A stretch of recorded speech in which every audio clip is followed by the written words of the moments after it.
Now's the time when things are shifting. There's going to be a new world order out there, and we've got to lead it.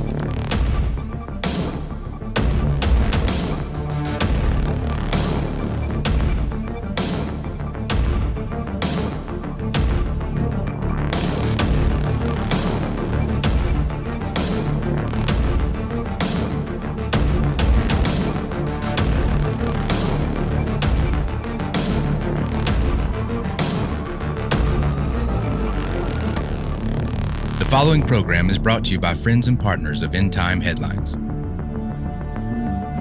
What's up, everybody? It is Friday, December 9th. This is End Time Headlines, news and headlines from a prophetic perspective. And I am your host, Ricky Scaparro, the founder, the pastor, and the voice of End Time Headlines. And we welcome you to this last day of the week of podcasting. If you're new to the broadcast, if you're listening by any platform in which you're able to comment, please let us know. If you're new and where you guys are joining us from, we'd love to hear from you as always. Guys, we got a lot to cover today. I want to take you to the Middle East first. There was a shocking report that came out in regards to the United Nations General Assembly that, according to reports, affirmed that Israel must give up its nuclear weapons in a 149-6 vote. Let me say that again. 149-6 vote on the United Nations General Assembly demanding that Israel give up nuclear weapons. This vote took place on Wednesday, according to the Jerusalem Post. An earlier version of the text was approved in the UNGA's Fifth Committee in October with a 152-5 vote. Ukraine had voted against Israel in the Fifth Committee, but this time around was absent from the proceedings altogether after it had been criticized for standing against Israel. According to the report, those who opposed the resolution were Canada, Israel, Micronesia, and the United States. Liberia, which had been absent from the vote back in October, changed its position and opposed the text. Another 26 countries, including India and many European states, abstained from the resolution, which is part of an annual package of over 15 anti-Israel and pro-Palestinian texts the UNGA approves. According to the report, the Jewish state is believed to be the only one of 9 countries to possess nuclear weapons and the only one in the region, even though it is never admitted to having such an arsenal.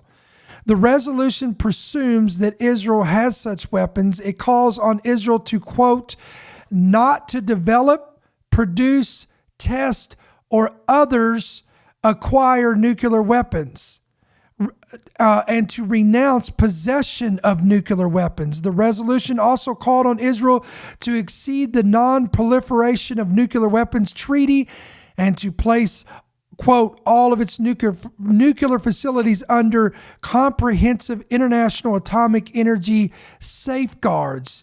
Israel, along with India, Pakistan, and South Sudan, has not signed the treaty.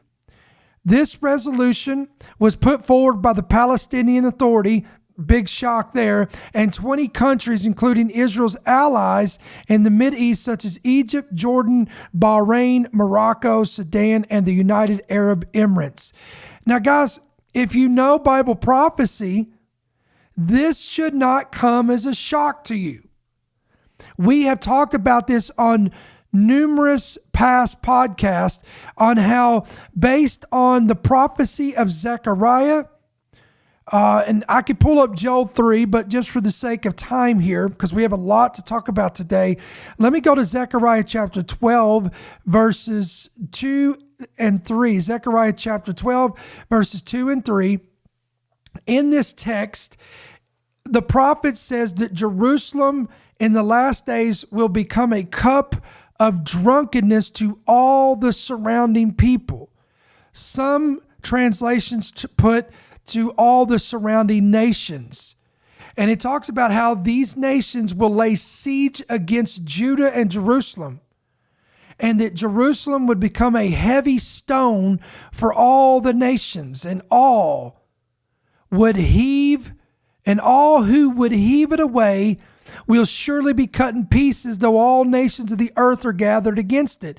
Now, according to what Zechariah saw in the future, and he prophesied, he said that there would come a day in the future, in the last days, before this whole thing comes to an end.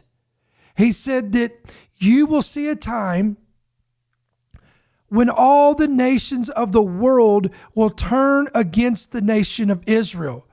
The nation of Israel would become a thorn in the flesh to the nations of the world. And look what we're seeing. Now, on our last podcast that we just did on Wednesday, I talked about the three major topics that we would begin to embark in is the sanctity of marriage, the sanctity of life, and this point or this regard to Israel. Israel would become a hot piece. It would become a hotbed of discussion. It would become the center focal point as we get closer to the coming of the Lord, the end times, or the time when this thing would come to a conclusion. And here we are recently with this report coming out of the Mideast with the United Nations General Assembly coming together demanding that Israel give up nuclear weapons. And look at the vote, 149-6.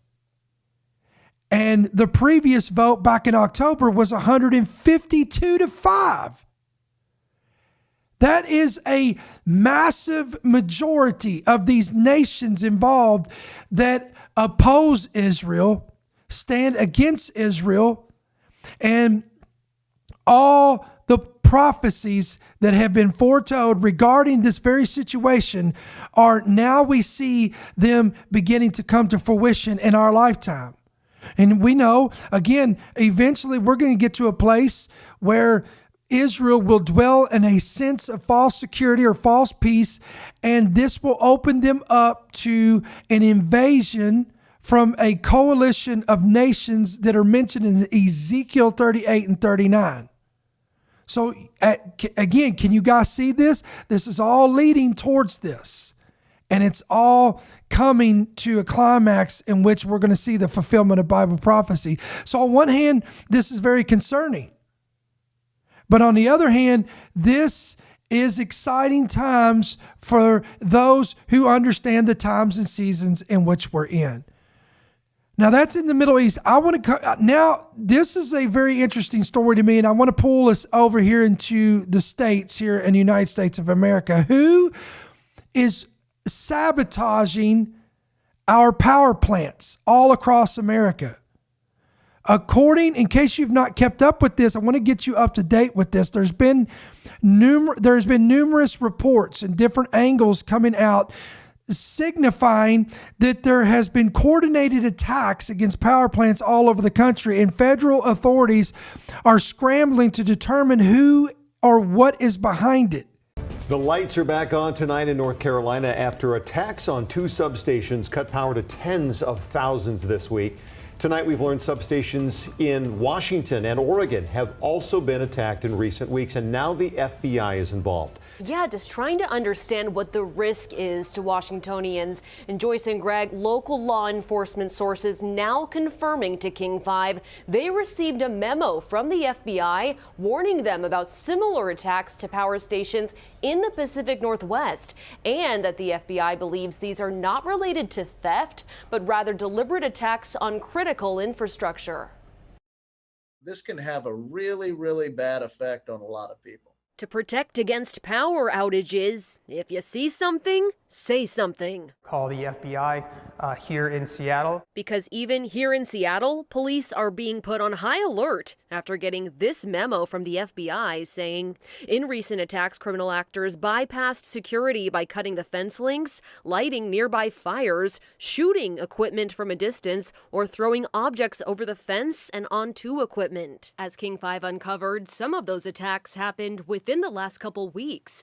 One of the largest power providers in the state, PSE, told King 5 they're aware of recent threats on power systems across the country and can confirm they've had 2 incidents occur in late November at 2 different substations. We'll continue digging into what impacts those had, but as far as what might possibly be the motive for attacks on the power grid, we spoke with a journalist who spent years researching and reporting on extremist groups. The trope of attacking power infrastructure, of hitting the electrical grid, critical infrastructure, is an old tenet of the American extreme right wing. It was just southeast of San Jose, California. Started at 12:58 a.m. in an unincorporated, sort of semi-rural area not far from Silicon Valley near the 101 freeway. 12:58 a.m. Somehow, someone, almost certainly more than one person, opened up the heavy metal cover of an underground vault on the side of the road. It wasn't a normal manhole cover like you see in the street everywhere, the kind of thing you might be able to lift up yourself. It was much bigger than that, heavier than that, which is why investigators think it would have likely taken more than one person to open this thing up. But whoever it was, they opened it up, they got inside that underground vault, and when they were in there, they cut the fiber optic cables that ran through it. Then 9 minutes later, they did it again. A different nearby underground vault containing fiber optic cables. They pulled open the doors, got in there, and sliced off the fiber. And the consequences of that were immediate. People all over the area instantly lost cell phone service and landline phone service, and 911 call service went down. Police would ultimately have to tell people in the area that if they were having an emergency and they needed to call 911, they should try to do that from a cell phone. If that didn't work, they should try to do it from a landline. If that didn't work, police advised people in the area, you're going to have to drive to the nearest fire station and ask for help in person because we have no other way for you to reach us. 21 minutes after they cut the second set of fiber optic cables, whoever it was started shooting into that electrical power substation with AK-47 style rifles. Investigators say the shooters fired more than 100 bullets into the electrical substation over a period of about 19 minutes. They were firing carefully enough and with enough well-informed deliberation that in that 19-minute period where they were shooting all those dozens of rounds, they were able to knock out 17 different electrical transformers in that substation, some of them by shooting them directly and some of them by causing them to melt down. Quote, the shooters appear to have aimed at the transformers' oil-filled cooling systems. Riddled with bullet holes, the transformers leaked 52,000 gallons of oil, then overheated. The first bank of them started crashing at 1:45 a.m. So between hitting the oil that was used as a cooling fluid for the transformers and hitting the transformers themselves, with more than 100 rounds of AK-47 rifle fire, 17 transformers were knocked out in that electrical power substation. And with the cutting of the fiber optic cables nearby, cell phone, landline, and 911 service was knocked out. That Northern California attack in 2013, altogether, all those different components of it, it took less than an hour. And by the time the police turned up, the perpetrators were gone. It took 27 days for authorities to make the repairs and get that substation up and running and get that fiber connected again. So again, that took place April 2013 in Northern California. That attack remains unsolved. Nobody ever publicly claimed responsibility. Nobody, as far as we know, was ever arrested. No motive was ever ascribed to whoever carried out that attack. Now, fast forward to this year, February of this year, February 2022, 3 men, one from Ohio, one from Wisconsin, one from Indiana and Texas, pled guilty to a plot to do much the same thing, inspired by white supremacist ideology. Department of Justice press release. 3 men plead guilty to conspiring to provide material support to a plot to attack power grids in the United States. Domestic terrorism plot was in furtherance of white supremacist ideology. And the plea agreement in that case, again, from earlier this year, spells it out. It says in the fall of 2019, 2 young men, one age 20, one age 24, met in an online forum. One suggested to the other that they hatch a plan to take out electrical power substations in various parts of the country, to try to set off civil unrest and to hopefully try to set off a race war in the United States. This is from the plea agreement. Quote, the plan was to attack the substations with powerful rifles that would penetrate the electrical transformers. Members of the group estimated that would cost the government millions of dollars to recover. In addition, the defendants believed that time associated with replacing the substations would cause confusion and unrest for Americans in the region. There were also conversations about how the possibility of the power being out for many months could cause a race war. Additionally, without power across the country, they hoped it could cause the next Great Depression. People wouldn't show up to work, the economy would crash, and there would be a ripe opportunity for potential white leaders to rise up. That plea agreement, unsealed by the government earlier this year, explains how these young men decided they would need to cause a big explosion as a distraction. They wanted to set off some kind of big explosion that would tie up the police and distract police from what they were going to do to the power substations, which is something, again, that they hoped would cause millions of dollars of damage, something that would take months to be able to repair. To set off just the distraction explosion, they admitted to buying bomb components and starting to test explosives to suit that part of their plan. They also obtained multiple so-called ghost guns, guns with no serial numbers, so they couldn't be traced. They built what the government describes as multiple AR-47 style semi-automatic rifles. They built the rifles, they were building more, and they started training with them at firing ranges. When the FBI searched their homes, they found multiple firearms, including firearms with no serial number, multiple silencers, milling tools, weapons modification manuals, explosives production diagrams and manuals, chemicals and components that an FBI lab determined could be used to create an explosive device. Prosecutors said they found, quote, a large amount of Nazi-related material, such as videos, books, and images. Also detailed U.S. power infrastructure information, a list of specific power substations, and, quote, an article regarding the sabotage of a power substation in California. So the California attack on that power substation was in 2013, still unsolved. This year, we get neo-Nazis trying to set off a race war, planning what appears to have been a copycat attack, copying what happened in California. Also, to the extent that they're also planning on using high-powered rifles to shoot up electrical substations and try to knock out the power. The guilty pleas to the plot that was uncovered by federal prosecutors, those guilty pleas were earlier this year in federal court in Ohio. And now this weekend, here we are again. Moore County, North Carolina. Shortly after 7 p.m., power outages began here in the Carthage area. Shortly thereafter, the outages would spread to the greater majority of central and southern Moore County. Upon the arrival of the power crews and our deputies, extensive damage was found at their substations.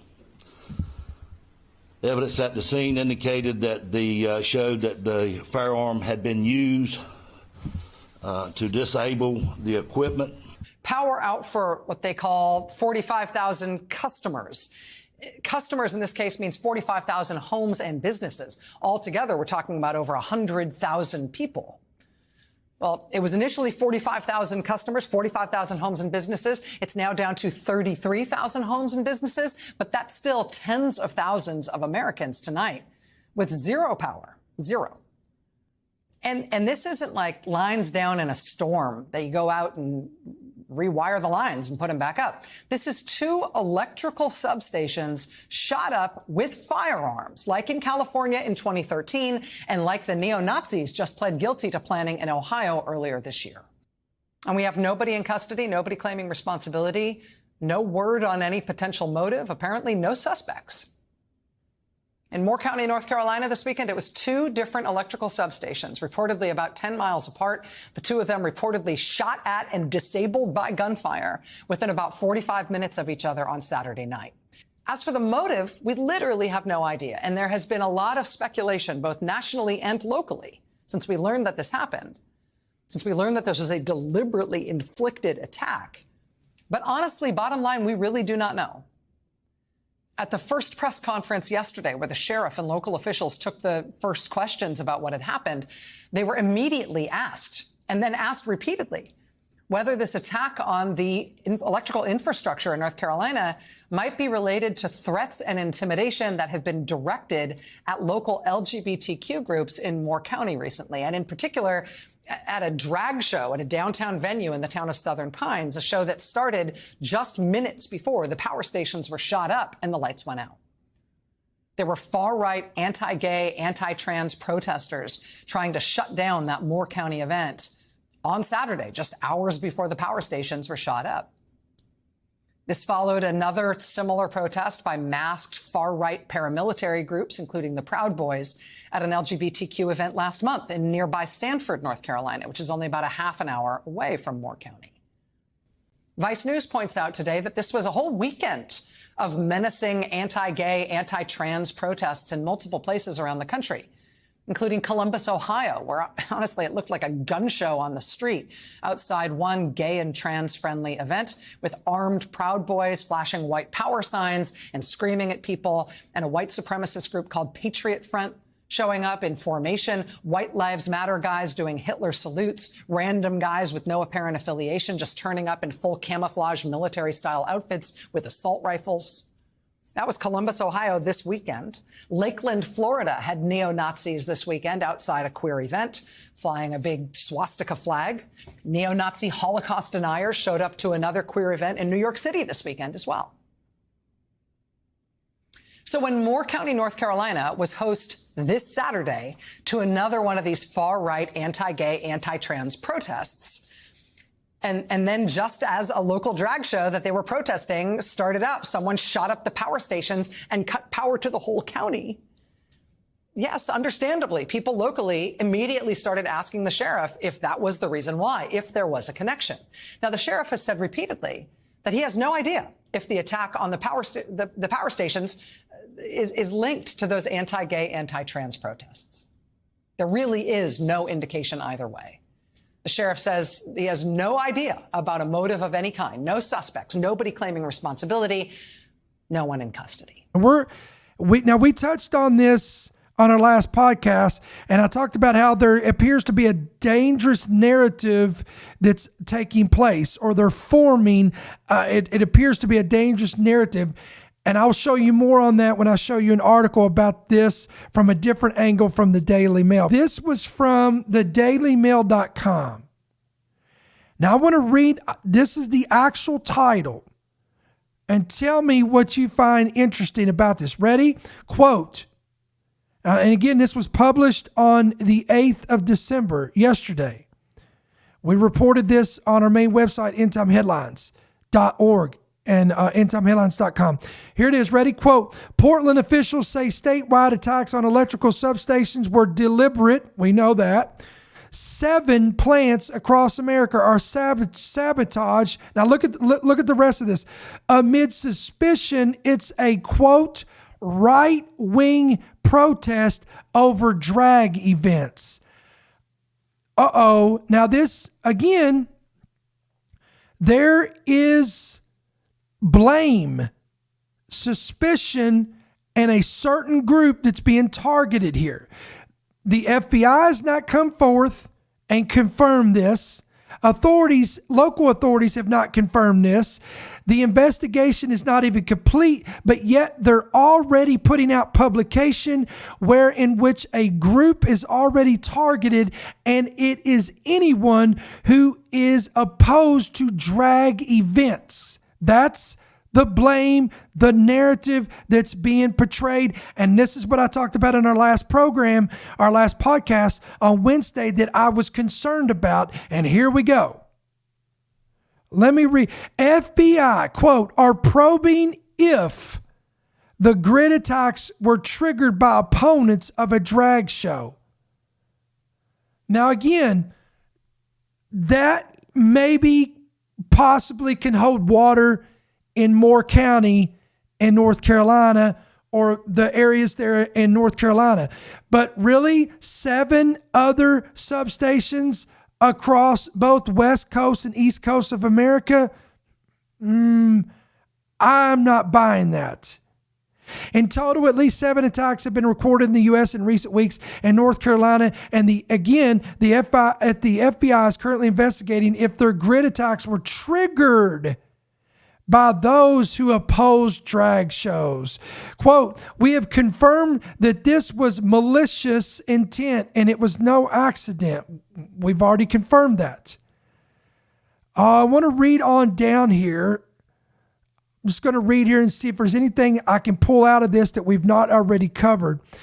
Quote, an LGBTQ nonprofit in North Carolina had set up a drag show at the Sunrise Theater in Southern Pines on the Saturday night in which this took place, around the same time when the electric facilities were targeted with gunfire. Again, this was just solely in North Carolina. The incident led to officials declaring a state of emergency, as somewhere between 32,000 and 40,000 were left without power. Investigators are now determining if the backlash the 18 or older show received leading up to the performance led to the targeted attack. Organizers of the drag show revealed that right-wing activists had tried to shut down the event for weeks leading up to it. So if you're opposed to drag shows, drag queen story hour, anything, you are a right-wing activist or extremist, just to let you know. If you oppose it in any way, you're an extremist and you are an activist. So this is the investigation. Now, but it's interesting to me, and I'm just saying here, it's interesting to me that here's a story coming out of Virginia that doesn't seem to get much light of day in the mainstream media. Now, of course, CBN reported this. FaithWire reported this. But I'm not seeing much out of CNN, MSNBC, NBC, any of these mainstream media outlets. And I wonder why. Here's the headline, quote, Virginia restaurant refuses service to Christian group. Why? Because they made the staff uncomfortable or unsafe. What? Let me read the rest of this. A Virginia restaurant refused to serve a conservative Christian organization because of the group's stance on traditional marriage and protecting the sanctity of life. In other news, a Virginia restaurant canceled the dinner reservations of a local faith-based organization, claiming the group's religious beliefs made their staff feel unsafe. Metzger's Bar and Butchery in Richmond, Virginia, canceled the Family Foundation of Virginia's 20-person reservation just an hour before the group's holiday party. The restaurant's owner says the Family Foundation limits the rights of women and the same-sex attracted community. And joining us tonight is Victoria Cobb, president of the Family Foundation of Virginia. Victoria, thank you so much for coming on. We appreciate it. For those who are not familiar, would you tell us more about your group and also why you think the owners of Metzger's saw you all as a threat? Yeah, well, it's super ironic that the owner's statement that he has put out is so all about being welcoming and tolerant, and yet their actions were so intolerant to Christians, to people who have faith-driven positions on issues like marriage and abortion, which is what my organization stands for. Yeah, and I know it sounds like you had this reservation probably on the books for a while. At what point did the restaurant inform you they were canceling your reservation, and what was the explanation they gave you? That's right. We had this reservation for a couple of weeks for a private room in their restaurant. And only an hour and a half before we would have arrived at their restaurant, they called a teammate of ours and let her know that they would not serve us. And they said that a wait staff, someone on their team, had looked us up, and the wait staff refused to serve us. Wow, that is incredible. Actually, we actually reached out to the owners of the restaurant as well, and they say the Family Foundation seeks to deprive women and LGBTQ persons of basic human rights. The statement in part that they gave us said, "We have always refused service to anyone for making our staff uncomfortable or unsafe, and this was the driving force behind our decision." Victoria, your reaction to that? When it becomes unsafe for people of differing viewpoints to be in the same room together, simply to have a meal, in fact, not even expected to eat together, just to be in the same room, we really have a problem. Our America is extremely divided, and it's really tragic that this is the way the restaurant is approaching the differences we have on these issues, which are, for us, a matter of faith. Yeah, and I'm curious, have you all ever experienced this type of treatment before? We certainly have had other entities decide not to serve us. We had a data company decide that we weren't going to be a client because they didn't like our positions. We've had a website company tell us that they wouldn't design our website. So certainly, I think food service was the real shocking one, that waiters would make judgments about who enters and who they actually serve. I don't think most Americans want to see a political or religious litmus test at the door of a restaurant. Yeah, and your story really has been making waves across that is national news. I'm curious, what kind of feedback or support have you been getting? Well, yeah, of course, the reaction is mixed. We're getting lots of very intolerant, very hateful things sent to our team, but we're also getting lots of encouragement. I think most Virginians and Americans really believe that we want to see a society that tolerates all viewpoints, that respects people of faith, that as the charity to be willing to serve each other, especially in something as simple as a restaurant. So we've gotten some great reactions, some offers to eat and other facilities, other restaurants. So I think most people find this behavior by the restaurant rather shameful. We have about a minute left or so, Victoria, but I'm curious, what comes next for you, and are you and your organization seeking any recourse? Well, certainly there's lots of avenues on the table, and we're certainly evaluating that. Right now, I think what's great is that I think in the court of public opinion, people are weighing in and saying this is unacceptable behavior, that we don't want to have restaurants divided. Imagine a world where restaurants are based on your faith or based on your political viewpoints. I don't think anybody wants that. And so what's great about this moment is that people are hearing that there is really this hate and intolerance for people of faith, and they're rising up and reacting and saying, no, that's not what we want to see in our country. Okay, I've got a problem. First of all, if this shoe was on the other foot and you had a restaurant that had staff that were pro-life and were pro-sanctity of marriage between a man and a woman, and many of their staff was there, their management was there, and you had a group come in that you knew that were pro-choice and for and that were LGBTQ. I'm telling you guys, if they refused to serve them and segregated them because of their views, what do you think the outcome would have been? Listen, let me just go ahead and help you out. It would be on every mainstream media outlet. It would be constantly on CNN, MSNBC, NBC, ABC, CBS. It would be all the time, constantly bombarding your news stations. And that restaurant would probably end up being boycotted and shut down because they targeted this group, or they refused to serve them because of their political stance. Unbelievable. This is unbelievable. But are we surprised? This is where we're at. Here's another story. According to CBN News, when the National Committee for Religious Freedom, headed by former U.S. Senator and Religious Freedom Ambassador Sam Brownback, needed a bank account, they went to J.P. Morgan Chase only to discover that their account had been closed. I went in to make a deposit at a branch here in Kansas about 3 or 4 weeks after we'd opened up the account, I think. And the teller there said, that account's been closed. I go, what? I said, yeah, it's that account's been closed. Your funds will be being sent to you in a couple of weeks. And then later they came back and said, well, if you'll disclose who gives more than 10% of your funds to you and your criteria for supporting candidates as a 501c4, we'll consider reopening up the account. Brownback says he received an apology letter, but still doesn't know why the bank made the decision. We want some real answers as to why this happened. And normally what I found is that most people just kind of slink away and just, okay, I got debanked or I got deplatformed, I'll go do something else or I'll find another way. And we thought that's the very reason we exist, the National Committee for Religious Freedom, is so you can have a free exercise, which includes public or private and should include your commercial transactions too.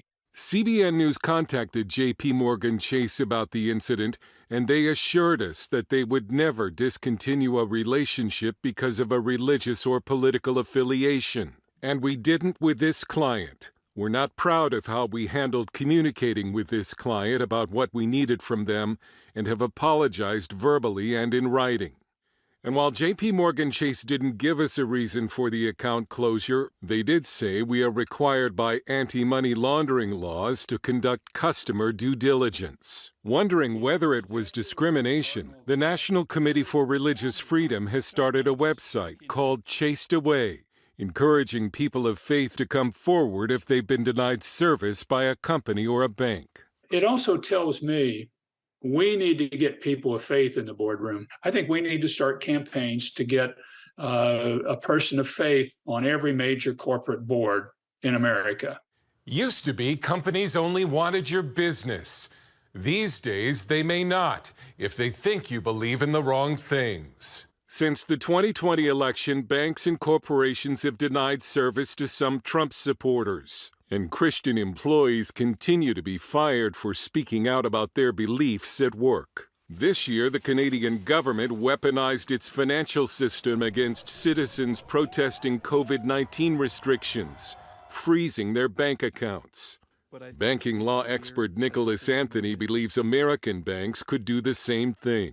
Banks have really a ton of power that people don't realize to shut down accounts, to freeze accounts, and upholding them for really any number of reasons. And worse yet, it could really be for any reason, and we don't get to understand why, because there's many cases in which they're prohibited by law from saying what actually happened. Earlier this year, Republicans warned banks to stop taking liberal positions on social and cultural issues. I'd heard of this happening to literally dozens of groups. I've had other people tell me that they got debanked or this insurance company denied them or this happened to this group. Journalist Rod Dreher, author of Live Not by Lies, warns that increasing numbers of companies care more about their stands on social issues than the bottom line. And he says Christians will be the victims. Corporations like Walmart, Apple, and others are richer and more powerful than some countries in this world. They're going to use the power that they have within the corporations and every other institution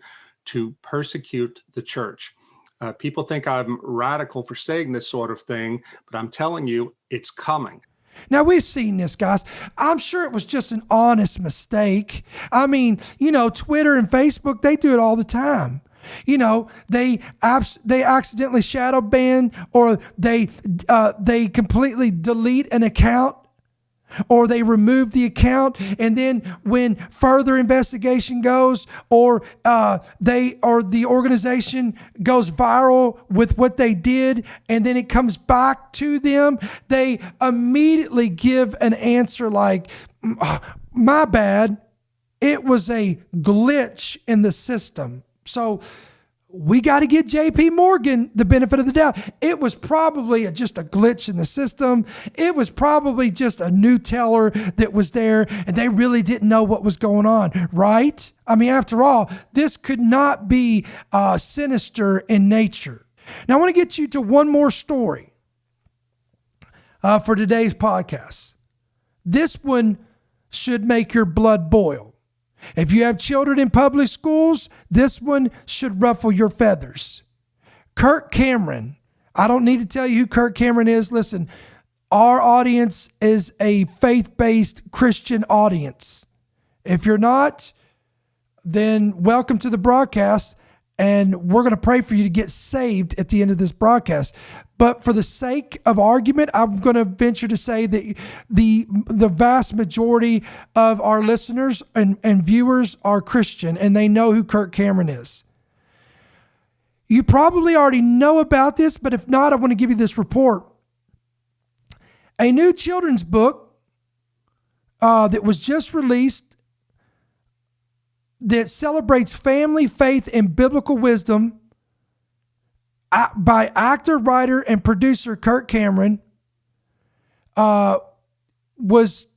he attempted to go into public libraries and public library systems to introduce this to children, to give them, again, the values of family, faith, and biblical wisdom. But it didn't get very far. Why? Because over 50 public libraries have either outright rejected him or not even responded to requests on his behalf. Kirk Cameron recently went on the Tucker Carlson show and discussed this in detail. Check it out and we'll get right back with you. So let's say you want to host a drag time story hour with 7-year-olds. You obviously can use your public library for that, but you can't read a book about God at a public library. And the actor Kirk Cameron just learned that. Dozens of public libraries refused to give him a slot to speak to kids about his new faith-based book called As You Grow.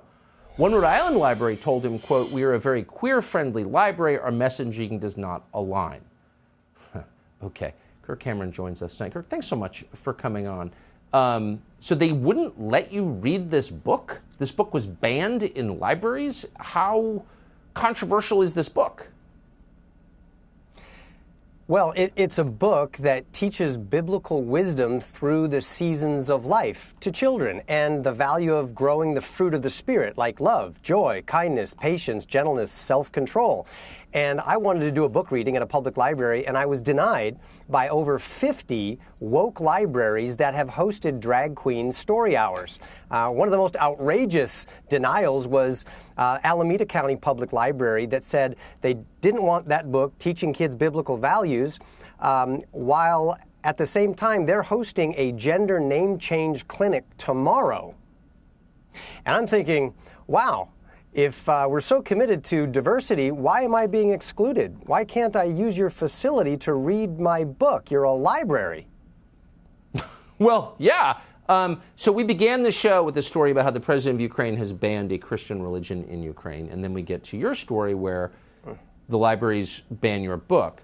So the thread here appears to be fear and hatred of Christianity. Why do you think a religion based on peace and tolerance, turning the other cheek, not showing vengeance, is so scary? Well, my understanding of history is that the family and the church are two great pillars of Western civilization. And those two things need to be removed and taken out of the way in order to fundamentally change the power structure and the moral value code of the nation.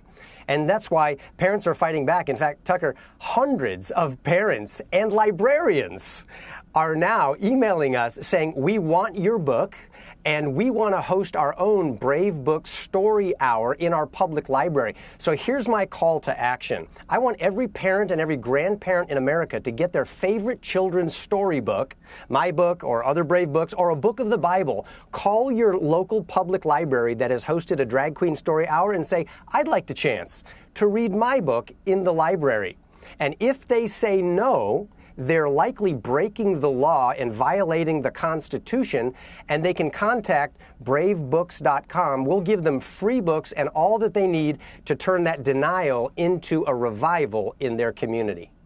I think the posture that you're taking, which is gentle and calm and brave and persistent, is something I personally can learn from. Less outrage, more rational response.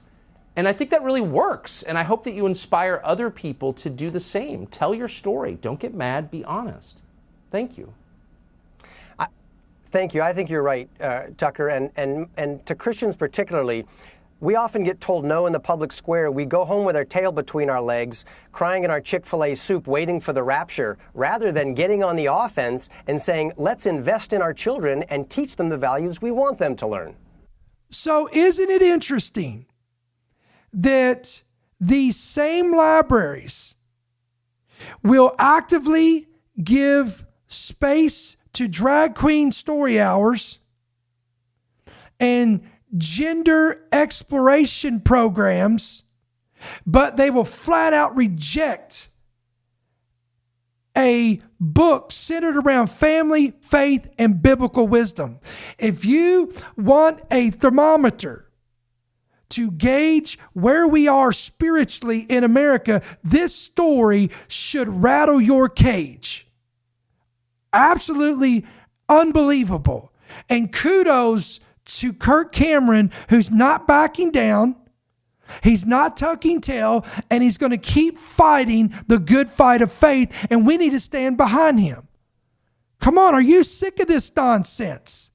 And listen, we are paying for this with our tax dollars. And look, this agenda is not going away, guys. American Girl, the popular doll brand, has recently caused outrage over its new book aimed at children.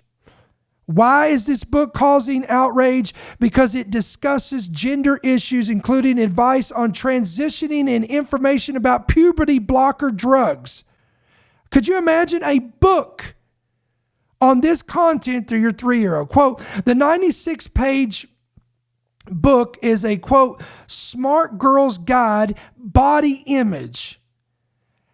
It includes a section featuring a transgender rights flag and an image of a youngster apparently talking to a doctor about gender issues. The text discusses using pronouns such as they to describe oneself, and declares that, quote, studies show that transgender and non-binary kids who get help from doctors have much better mental health than those who don't. Guys, what 3-year-old reads this kind of content? Not mine. The progressive message aimed at youngsters from a company better known for selling high-priced, wholesome dolls has angered many parents. One said, quote, this is incredibly disappointing. I am incredibly disappointed in your book body image. Let these little girls be little girls, end quote. Stop the disgusting push to introduce topics to mature. It's not your place, one mother wrote on Twitter. The book explains to its targeted audience of girls ages to 11, some sources say even as early as 3 years of age, that, quote, the way you show your gender to the world through clothes and behaviors is your gender expression. Quote, your gender expression can be feminine, masculine, or somewhere in between, and it might change. Maybe you'll experiment with bright dresses and long feminine hairstyles, or you might try baggy shorts, plaid shirts, and a buzzed haircut. Your gender expression should make you feel at home in your body, according to the book and according to a report by Daily Mail. Quote, parts of your body make you feel uncomfortable, and you may want to change the way you look. That's totally okay, according to the book. It went on to say that, quote, if you haven't gone through puberty yet, the doctor might offer medicine to delay your body's changes, giving you more time to think about your gender identity. Quote, you can appreciate your body for everything it allows you to experience and still want to change certain things about it, according to the book who advises this. They're telling your girls that they can cut off their breasts and become something that they will never be. They are pushing infertility, sterility in your children. And guess what, parents? This author and the employees at American Girl are not going to be the ones there to pick up the pieces when your daughter is reeling from and dealing with the confusion and the destruction that this idea has wrought in her life. They're not going to be there when she's recovering from her mastectomy when she is 17 years old. They're not going to be there when she mourns her infertility when she's 25. They're not going to be there when she has surgery after surgery, doctor's appointment after doctor's appointment, because changing your gender through surgery never really works. They're not going to be there to pick up the pieces of her depression when she realizes that she maimed her body for nothing. You are. You're going to be the one holding her hand. You're going to be there. You're going to be the one who is comforting her. And you have to be the one now to tell her what is true. Someone is always going to be discipling your kids. Always. Someone is always looking to win over their hearts and minds. Parents, it is our job to be that person. It is our job to disciple our kids. It is our job, our obligation from day one to tell them what is good and right and true, to insist upon it. And to make sure that before they get out into the world and they greet all of this confusion and chaos and these deadly lies, that they have a foundation of truth and of love. And one of the best and easiest things that you can do is tell your kids it's good to be a girl. It's good to be a boy. God made you with purpose. Your body is good. We all go through times of confusion and insecurity, but who you are made is not an accident. It is purposeful. And it's something to be grateful for and celebrate. American Girl, shame on you. Shame on you. I hope you lose so much money. This is grooming behavior. This is perverted. This is predatory. Yes, this is pedophilic. Friends, the enemy is after your children. I'm not talking about a group. So don't you listen again. When I say the enemy, we wrestle not against flesh and blood. This is absolutely influenced by demonic powers. Satan, the Bible talks about this. The Bible indicates, and I can show you all from the Old Testament to the New Testament, where Satan has come after the children. He worked through leaders in the Old Testament to try to eliminate a generation, in the New Testament to try to eliminate a generation. Let me give you the words of Jesus Christ before I close this broadcast. Woe unto these, and woe unto you, you authors and speakers and promoters and advocators who cause one of these little ones to stumble. For it is better for you to put a millstone around your neck and be tossed into the sea than lest you offend one of these little ones. That's the words of Jesus Christ. And friends, this is absolutely terrifying. And look, again, things are getting crazy and darker hour by hour. And I want to leave this podcast today and tell you, Jesus said in Luke 21:28, when you begin to see these things coming to pass, look up, lift up your heads, for your redemption is drawing near. If by some chance you were invited to this broadcast or podcast, either listening or watching, and you're not right with the Lord, I want to give you the opportunity right where you're at. I want to pray for you today to receive Jesus Christ. I want to pray for you today to give your heart to the Lord and make the best decision you could ever make. Come on, let's just do that right now. Father, in the name of Jesus, I pray for that man or woman, whoever may be watching today. Lord, if they're away from you, they don't know you, I pray that the Spirit of God would convict them right now. That the Spirit of God would quicken them and arrest them where they stand or sit behind that television screen, behind that monitor, that computer screen, that telephone, or that smartphone, behind that podcast. That's behind Spotify or Apple or listening or watching, wherever you're at. If you're not right with God, I pray the Holy Spirit of God convicts you, that you would repent and confess your sins before Him and get your heart and spirit right with Him. Why? So that you can be on the right side of trials. Because I'm going to tell you guys, I'm not going to back down on this preaching. Listen, the eastern sky is going to split.